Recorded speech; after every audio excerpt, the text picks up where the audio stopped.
So some of the core tenets that we were working with Black Ops 2 is we really wanted to push the boundaries in pretty much every front that we could on Call of Duty. So whether it was the campaign or the multiplayer or the zombies mode, we wanted to bring new experiences and new gameplay to Call of Duty players. So the story in Black Ops 2 is a direct sequel to Black Ops 1, which means that the characters that you played in Black Ops 1, Mason, and you played with Woods and your CIA handler Hudson, they're coming back in Black Ops 2.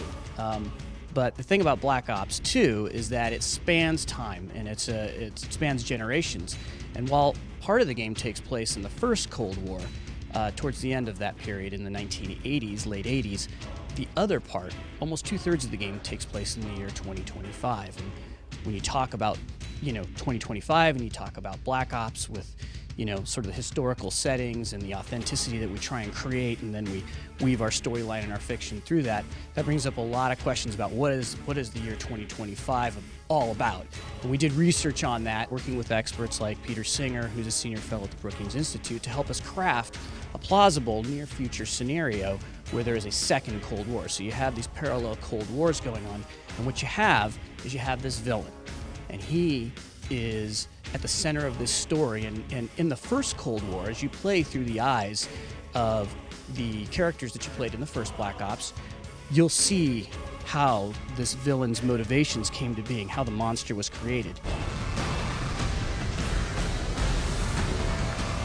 From the very beginning, we were working with David Goyer. So our director, Dave Anthony, and David Goyer were finishing up Black Ops, and while we were in submission, they were just really excited about what we had created with Black Ops and that fiction that we created and the characters, and there were a lot of stories left untold from that tale, as you know, if you played Black Ops and you watched it all the way through. They started conceiving what they would do with Black Ops 2, and David Goyer, for those of you who don't know him, he is the writer behind The Dark Knight. He created Heath Ledger's Joker, and one of the things they really wanted to do was to be able to not only tell this epic story inside of Black Ops 2 and tell those, the adventures of those characters as they continue to live on, but they wanted to create a three-dimensional villain inside of a Call of Duty game.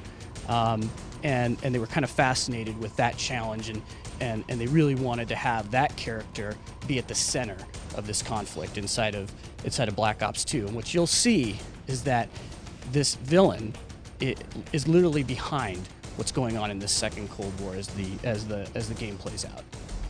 What happens when the enemy steals the keys? So for the very first time inside of a Call of Duty game, we wanted to introduce branching story paths. It plays out on multiple levels in the game. So as you're playing through, some of the choices that you make will have an impact, and it'll be done Call of Duty style, right? You'll be in the middle of it, and it'll be intense, and we're not going to pop up an A or B choice for you on the screen. You're going to have to make a choice right there, and depending upon what choices you make, it could have serious implications on the storyline. It could have serious implications on the hero, on your squad mates.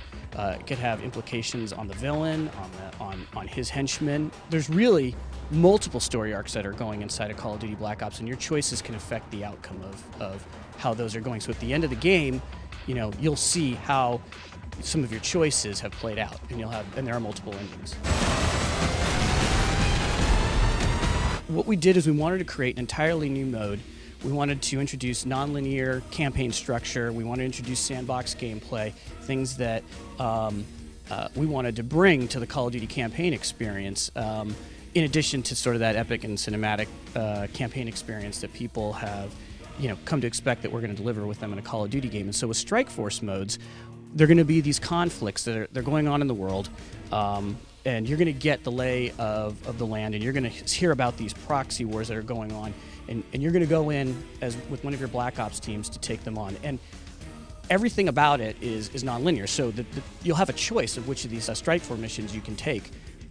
As you choose them, you can either succeed or you can fail, and the story will progress from there. Now, of course, if you want to go back and replay it, if you failed and you want to succeed, you can do that as well, of course. And if you want to go back and play some of the other ones, you can do that as well. But the campaign itself, the story will just progress as if you were playing another story mission, right? So it's part of that overall story. Now, on pretty much every level, it's different. So the gameplay is also different. I mentioned that it's sandbox gameplay. So when you get dropped in with your squad, you're going to be dropped in with the tools and the toys of the future, right? So all the drones. So you'll have quads that you can fly. You'll have automated sentry drones on the ground. You'll have our cognitive land assault weapon, which is sort of a quadped, sort of giant tank with some heavy caliber machinery on it.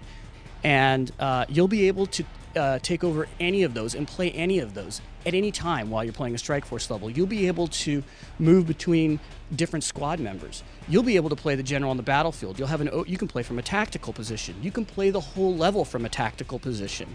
You can play it if you just like playing Call of Duty with the gun in your hand, you don't want to do any of the flying or the driving or the tactical, you can do that too. You can play it any way you want, and it'll play out differently. You can take on the objectives in whatever order you want on those levels. So it's sort of a, it's a great way for people to experience the campaign in an entirely different way than they've ever had with Call of Duty.